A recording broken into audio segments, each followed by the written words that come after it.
Welcome back to the Football Fitness Federation podcast. This is episode 244. I'm delighted to welcome back onto the podcast founder of Hytro, Warren. How are we doing? Hey Ben, how you doing, buddy? I'm well, thank you. Thanks for having me on again. No, thank you for coming on, mate. We've had a lot of conversations that haven't been recorded, so it's nice to actually get one recorded and get a few updates. You guys are taking over the world. That's the first thing to point out. That's the plan. That's the plan. Well, no, in all seriousness, it's been a little. Perception? Is it Is that what? the perception? Is that the perception taking over the world? Really? Well, I'll take that. I think it is from certain people, including myself. Oh, But no, in all honesty, things look like they're going really well, which is great to see. It's been a little while since we did the last podcast, hasn't it? And actually got the recorded one out there. So this is going to be great to yeah. get into a few updates. Is there anything that jumps out straight away in terms of giving us an update? We're going to go into a bit more detail, but give us a bit of an update on how things have been going. Yeah, wow. Big question. A lot has happened. I think the pod we did was probably over 12 months ago, right? Probably 14, Yeah. 15 months ago. Check. Gosh, in that time, we probably had about 15, 20 clubs on board at that point. We've got 65, 66 clubs now using the product across the world, which obviously that growth rate is pretty phenomenal in the past 12 months. We've sold to most of the Premier League now, work with a lot of clubs there. Premiership rugby is mostly tied up, international football teams. And now, as you said, we're over in America, Europe, New Zealand, Australia. We've had inbound from all over the world. So what we're doing right now is we're setting up a kind of subsidiary, Hytro USA, over in America. And we actually have one of our team out there at the moment, conferences and meeting teams. That's going really well. What else? So investment wise, we've hit some pretty big milestones there. We've had 50 odd coaches get involved, which has been incredible. That's our community coaches, who use the product at clubs. They've come on board to support us. And we've also got some big named athletes now as well who've invested in the company, which is phenomenal. That's Premier League footballers. And one of note is Sam Warburton, for any rugby fans out there, obviously ex-British and Lions, British and Ireland captain for however many years. So incredible guy, very humble. He's invested in advising us now, which is cool. But mostly, I would say what's happened for me personally in the company is we've learned a hell of a lot from clubs in terms of innovating with the product and how to use it. So what I've been kind of picking up on is all these different ways of leveraging BFR to benefit performance and recovery. And now we're looking at researching that. We're really kind of robustly putting in place research measures to capture that content. So yeah, it's a whistle-stop tour for you, but lots happening. No, brilliant. What's been the sort of reaction, or when you're going into clubs, Warren, what's the understanding now? Because obviously, probably before when we spoke, when you talked about BFR, some people would have a vague understanding. Some people might not really know what blood flow restriction was at all. And then obviously with Yeah. Hytro now, you're becoming synonymous with BFR. So when people think BFR, a lot of the time they're going to think of Hytro. So what's the sort of reception into clubs now? When you're going in, do people know exactly what Hytro is and what BFR is? And then it's a case of working with them on protocols, or are you still having to go into the education side of things? Yeah, I mean, we still obviously were heavy into the education because of what we do is pretty different and we unlock so many different utilities of BFR. But what I've noticed is probably from about 6-7 months ago, I always ask, have you heard of, BFR, of course, first, but then have you heard of Hytro? Have you any experience with Hytro? And now inevitably everyone at the clubs we go to has heard of or used Hytro, which is incredible, really. Like, just when I rewind and think I was sewing this thing in my spare bedroom 4.5, 5 years ago, and now most of the Premier League use it, and pretty much everyone in the football and rugby and cricket industry in the top levels know what my company is. I'm blown away. But in terms of kind of the understanding of how BFR can be applied, there's still a lot of education to do there. And that's because we're only finding this out as we go. So just to give you an example, we only heard, I think it was about 2 months ago, that one of our partners, St. Helens, was using BFR in an ice bath and contrast bathing in the shower, strapping in the ice bath and unstrapping in a hot shower. And intuitively, the science makes complete sense there, but we had never considered that. So after speaking with them and hearing actually there was another club doing it as well off their own back, I was like, there's something here. So we're now doing research into that, which when we've completed, we'll go back to other clubs and say, here's a white paper, here's a research paper on how to use BFR with an ice bath. But those things are kind of just drip feeding over the months as they come in from clubs. So yeah, there's a heavy education lift really when we go to clubs, because we want to make sure they get the most out of this. There's several impact opportunities for every coach, every club, every athlete, and we need to be cautious to identify what they are and deliver that to them. And when you're going into, I know you've covered a number of different sports, but if we speak solely about football, when you're going into football clubs, what seems to pique coaches' interest? Is it more the recovery side of things, or like what's capturing their interest with BFR and Hytro in particular? I guess it very much depends on their needs. So you may have certain squads we've been to where they've had a lot of hamstring injuries or ACLs, or kind of more down the rehab side of things, which is obviously more traditionally BFR, but that's what we'd focus on because there's a big impact there. And then we bring in the recovery side of things. The recovery side of BFR has probably been the most widely adopted because it's the easiest thing to implement. So it's 3 by 5 minute rounds strapped in while doing anything you want, walking, sitting down, lying down, on a bike. You can do it in pretty much any opportunity for recovery. So that's probably been the biggest bang for buck and the biggest buy-in from teams. What we saw probably about the start of this year, 2023, was some clubs starting to use it for preparation work. So exercise prep in their prehab. So during their mobility, during their kind of plyometric work prior to going on the pitch. And over a couple of months, they were collecting data on that and seeing some pretty impressive improvements in things like CMJs, knee to wall, sit and reach, so kind of the flexibility, and also just performance on the pitch. So after we saw that at the beginning, we started delivering that in education to clubs, and now that's actually catching up rapidly to recovery. Because if you can prepare an athlete more optimally and more appropriately and quicker, then of course that's got a huge advantage going out onto the pitch to, one, improve exercise, improve the outcome of the exercise, improve the adaptations you get from exercise, and also to kind of limit injury. If you're warming up more effectively, you're going to hopefully reduce injury risk. So I'd say those are the two components, really: recovery and prep, and then it's kind of case by case around the other stuff. Just on that prep work, Warren, that's really interesting. Like, what does that actually look like in terms of when are they strapping in, what exercises they're doing? Because you mentioned like about any plyo work or mobility work. So are they strapping into the short when they're doing like a plyometric, like a pre-training or whatever they're going to go and do, like a movement prep? Yeah, it's very individualized again to the club. So I think one of the biggest benefits of having a product that's wearable and versatile like Hytro is that you can implement it in what you already do quite easily. So instead of saying, we think you should do X and follow this protocol, which may not align to their program, we would say, okay, what do you do? Okay, you do mobility. It's around 15 minutes. Right. Let's do it while you do mobility. Strap in 3 times, have a 2-minute reperfusion unstrap in between for every 5 minutes. So you might extend that mobility period for 4 or 5 minutes, but you've actually massively accelerated, improved the outcome from that mobility session. So that might be one club. Another club might like to do a bike beforehand, like kind of like a bike flush, but pre-training. Yeah. Perfect. Great opportunity to add BFR at a low cadence, a slow cadence, low wattage. For some kind of tendon prep, we've seen clubs use wall sits at 120 degrees, so not 90 degrees. And I won't profess to be an expert in this area at all, but they've seen it work very effectively with BFR applied for 5 rounds of 30 seconds with 30 seconds rest. And that's really modulating pain. It's getting that analgesic and helping the athlete increase their pain tolerance and go through a session pain-free, essentially. Which is pretty cool. Sounds a disgusting protocol. Yeah, it's a flexible protocol. And this is why we're doing the research, because we want to shore up the protocols that we use, validate them, do proper crossover designs, RCTs in labs and also in the field, and come to the market with the gold standard, because there isn't one that exists. There's exercise protocols, but there isn't a gold standard. So we want to go do that research and prove it. I know it's getting pretty hard to ignore the research now around BFR, isn't it? Because of the impact that it's making. Like you've mentioned a few clubs there already. Is there anything else in terms of recent research that you wanted to mention?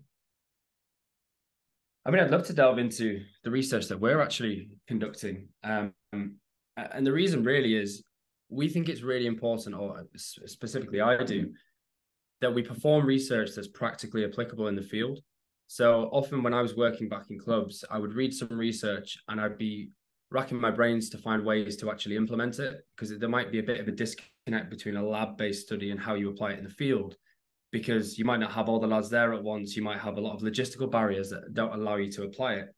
So what we're being really conscious of doing is any research we're doing, first of all, we're aligning with the university to get proper ethical consent, ethical approval so that we can publish the study. And second, so that we can make sure it's really robustly designed with not supervisors, sorry, with researchers, so that we know the study we're doing is PhD quality. You know, it's a proper research study, but it's using protocols that can be applied practically in the field, and therefore it has a tangible impact on the industry that we work in. And if we can show a recovery protocol that any club can do in team sport, and we've proven it by research, that's phenomenal. It's industry changing. And that's what we're currently doing. So yeah, if you'll permit me to waffle on for a bit, just stop me whenever you want. I can talk about some of the interesting research that we've done, we're currently doing, and will be doing. So yeah, I guess one of the best ones to start with is a recovery study, because we've just finished a recovery study with Bristol Bears, so the rugby union club, and we did a passive BFR recovery study. So what we looked at was 3x5 minute rounds of passive BFR performed in the changing rooms immediately post-game, or on the bus on the way home after an away game, because of course, week to week, there could have been a home or an away game. And what we looked at it was a very subjective study. There was no objective data, which we'll be building upon in the future, but we looked at fatigue, we looked at upper body and lower body joint pain, and upper body and lower body muscle pain. Of course, in rugby players, that's rugby match is obviously going to cause a lot of muscle damage and a lot of pain and whatnot. So we expected to see a pretty big drop off in those in terms of their subjective scores after the game, which we did. So we took a measurement before the game, after the game, to quantify the game. And then we did the intervention and retested to see what happened with the intervention. And then we tested them again 48 hours later. And what we saw was the control group obviously stayed pretty damaged straight after the intervention, because they were in a control group. The intervention group significantly improved. So their fatigue went from a score of 1 to 5. They were a 1 after the game. They went up to around 2.2 across the board for fatigue, muscle pain, and joint soreness.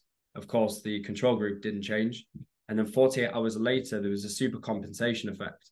So the BFR group actually went to something like a 4.2, 4.3, and the control group was somewhere down at 3.2. So we saw a significant difference in the group that had the only difference was the BFR element post-game. So that really validated it in terms of subjective feelings of recovery. But what we wanted to do was CMJs, but it was really difficult to get that built in because of the traveling nature. You know, you'd have to carry decks with you traveling. However, we are doing that study now with Bristol City Women's. So we're going to replicate that study, but we're also going to take markers like CMJs, because we have some portable force decks that we can take with. So we'll have some objective data for that too. And that was actually run through the university as well for a student that was at Bristol Bears, that original study. So it means we can publish as well, which is fantastic. And further to that, we've just finished a pilot study with the WRU women's team over the Six Nations for recovery. So I can't actually talk about that right now, because we're ironing out a wider commercial agreement for a bigger study coming soon. But that was very promising. Saw some decent recovery benefits in the ladies.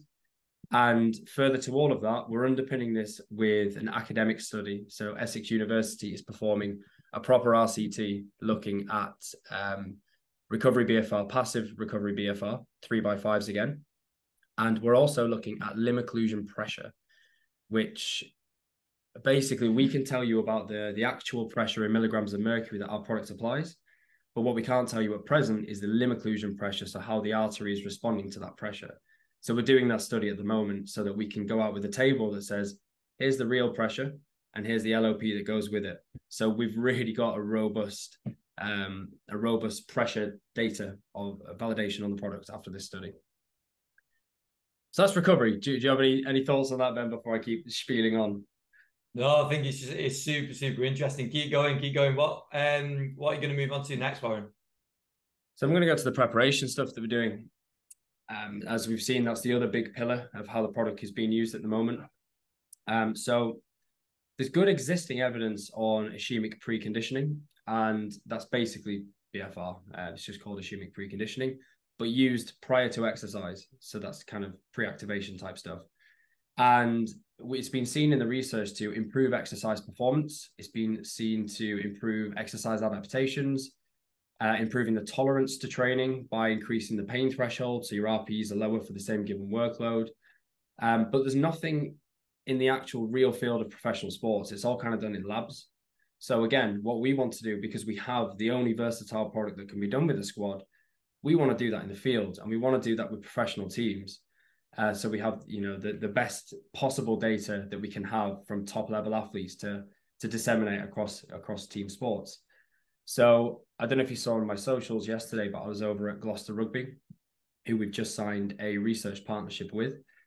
And very luckily, actually, there's an old colleague of mine from LJMU, Huddo, James Hudson. So he's the head of sports science there. He's just finished his doctorate PhD at LJMU. So he's really hot on research at the moment because he's fresh out. So he's on top of his game with regards to research. So for me, that's incredible because he's going to run this study like a proper, real PhD study in the club. So I've got all faith in James, and we've kind of reviewed the design of the study and the crossover nature of it. So what we're looking at is preparing the athletes prior to exercise with BFR and seeing if it enhances their exercise adaptations and their performance in session. But also what we want to do is test that versus heat. So we want to see, does heat warm the athletes up effectively prior to a session? And further to that, does heat plus BFR warm them up even more effectively?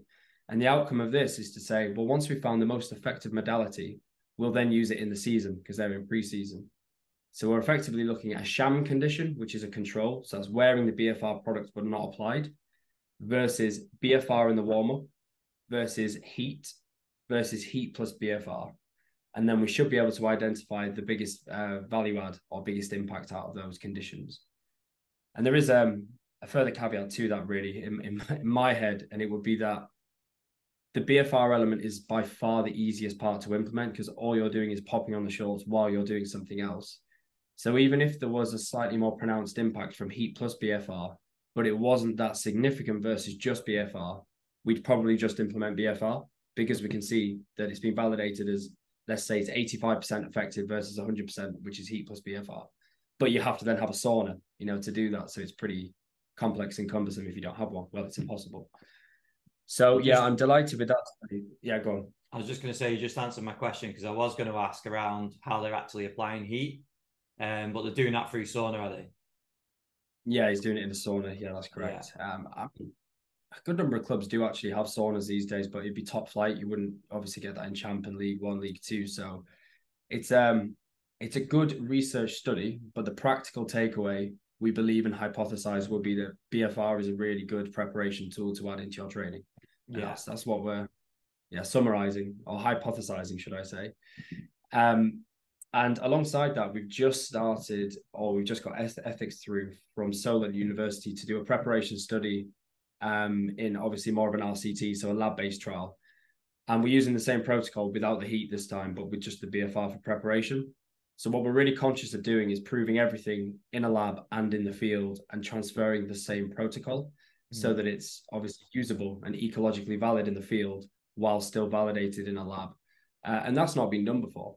And that's really, really important for us as a business because it means that we can obviously use that research and go to any club in the world and say, here it is in a lab, here it is in the field with a rugby team, a football team, a cricket team, a women's team. There's no disputing at that point. Brilliant. Cheers, man. Yeah. So, basically a lot going on in the research space. And plenty more in the pipeline, I will say, but I can't talk about them until we sign the agreements. But that's on the next podcast to come, Warren. But it sounds really, really interesting in terms of where this has gone from the last time we spoke as well, and the progress being made. And I'm sure there's a lot of lessons being taken from clubs actually using the shorts now.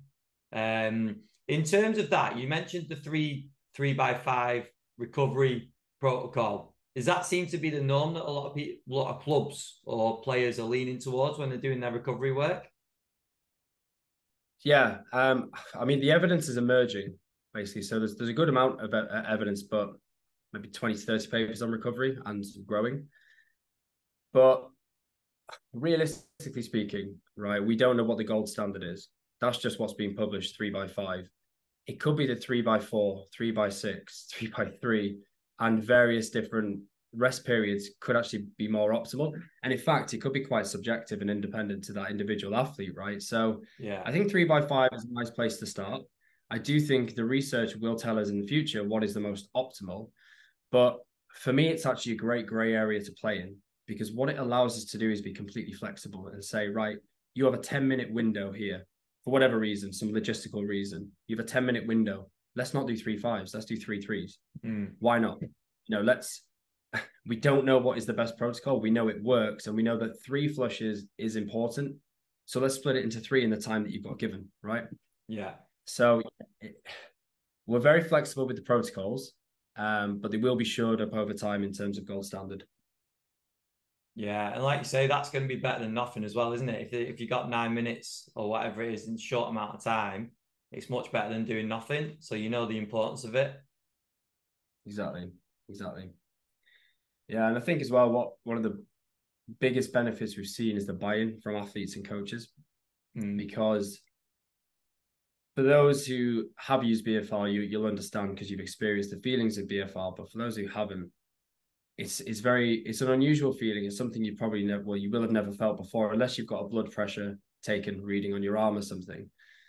But basically, you can really feel it working. You feel the swelling, the skin stretching, you see discoloration in the skin tone. And when you release, you feel the flush. You can feel a hot, cold sensation. It's pretty powerful. And you also get that dopamine hit, so you kind of get a euphoria feeling at the end. So what we inevitably find is, even if an athlete is a skeptic, as soon as they've tried it for the very first time, most of them are bought in. They're like, wow, that, I felt it working, therefore it's working. And athletes often, they're quite subjective in how they think about recovery, which is, I absolutely agree with as well. If you feel better, you probably will perform better. Despite the CMJ not showing an improvement, for example, you feel better, right? So if they feel something and they feel like it's working and they like the feeling, they're going to be bought into it. And I guess an additional point to that is the fact that it's so versatile with a wearable. They don't have to, for example, be laid in a corner wearing a recovery boot, which takes up time and it eats into it. There's an energy cost to that. If you do something like wearable BFR, you can go for a walk, you can push your pushchair, you can walk your dog, you can walk around your house, you can lay down in bed, you can be on a bus. There's so much versatility to doing it, and we know it works, and we know they enjoy it, and there's buy-in for it. So it's quickly becoming, in the teams we work with, the go-to recovery modality, purely because they love the feeling and they love the versatility of it. You mentioned before about some of the clubs getting quite innovative in terms of the ice baths and BFR. What have been some of because you've talked about the research and also spoke a little bit about the future research as well, but when you're speaking to practitioners at clubs, where are they sort of focusing their energy in terms of, right, we want to know more about this, and this is where we want to see more research done? Is there anything that stands out with regards to BFR? Yeah, so it'd be highly dependent on whether they have specific cases at the moment that are causing them trouble. So, example again, I'll go back to that first one, the tendinopathies and chronic pain. If you have a few athletes that are struggling to get through a session, they could have cost a lot of money for the club and the manager's expecting them to be available. You need to find solutions to that. And BFR is obviously a pretty unique way of managing pain and also regenerating tissue quickly and getting them back on the feet quicker. So we found if there's a specific need at a club, that's what we'll be researching, because they're obviously the heads in that space. They're like, we need to get this better. Therefore, they're all ears. They want to know how they can be helped in that regard. If it's a bit more of a blank slate, we'll discuss ideas. We'll say, look, this is the way it is being used at various clubs, and we'll go through various different modalities depending on the logistics that are set up in a certain sport, which they might want to learn from, for example. And then we'll kind of just bottom out, okay, the biggest impact opportunity here is preparation, because we want to warm up athletes more effectively to reduce injury risk. And that's where we'll go with it. But what this all ties into is a bit of a consultation process. We like to discuss with teams and innovate with them. So we don't come in and say, this is what we do. This is what you are doing. We say, these are all the things we could do. how does your program look? What problems are you having at the moment? Where could we have impact here? And because of the versatility of BFR, there's so many different things we could do. We're more than happy to go on a tangent and be like, right, let's just look at this as a case study. Let's look at these 3 case studies in 3 athletes, or let's do a big longitudinal study with the whole squad if it makes sense. But it's very much dependent on what the club needs and what they want. Yeah, that makes complete sense because everyone's going to be slightly different in there. There's going to be a lot of similarities, isn't there? But there's going to be some differences in terms of approach as well. And it must be a much faster process and more effective for each club and coach to do that and take that approach. Yeah, 100%. And what we're really cautious of doing as well, and I think we're quite uniquely positioned with the product to do this, is the research isn't really laborsome for the staff, because what we do is we'll do it alongside something they already do, like we explained before with the mobility, for example, or their typical prehab, and we'll collect data that they probably already collect. So if they're doing that before a gym session, we'll do it on a day that they already do the score the lifts or the power movements or whatever they do. So we'll do the prep before that and do it versus control and do a crossover, so that we have the data between 2 groups in a match pairs design, and they're their own control as well, because we'll do it crossover over a few weeks. And then you have some really cool data, but they're already collecting it. So the only labor there is actually just data analysis to run, but we can actually get students from universities to help us with that because we've got links with academic institutions. So the ask from the clubs is actually very little or very limited. It's just getting the T's crossed and the I's dotted to make sure we can actually run the study in the first place. You mentioned before about some of the research being done, Warren. I know you can't discuss some of it in detail, but you personally, where's it most exciting for you? What areas of the research do you find most exciting and you're eager to get done? Whoa, good question. Because all of it excites me, to be honest. Because obviously my background was in research. And I've only just really picked up that mantle again the past 12 months with Hytro, because the initial 3 years were really setting up the business, growing the business and whatnot. Now we're at a place where the awareness is there and I have the scope to start looking deep into research. All of it's exciting me because as well, I'm fortunate that I have the network to be able to facilitate it. So like I said, a friend of mine from LJMU, Huddo, is at Gloucester Rugby, so he's running the study for us. James Moorhen is at Bristol Bears. He ran the study for us. I have links into academic institutions. We can easily get ethics through. It's a really easy thing for me to step into because I had the pre-existing network. And what that means is we're going to get some really robust studies done in a very, very integral way. They're going to be very scientifically, it's going to have a lot of scientific integrity. Sorry, I'm mixing my words here, because we have experience in the team. We know what we're doing. So I'm just so excited to actually get some studies out there that are properly robust and going to help the industry. Brilliant. If people listening, Warren, and they want to get involved in terms of research, like they might be using Hytro already, which I'm sure many people are, what would you say to them in terms of getting in touch with you?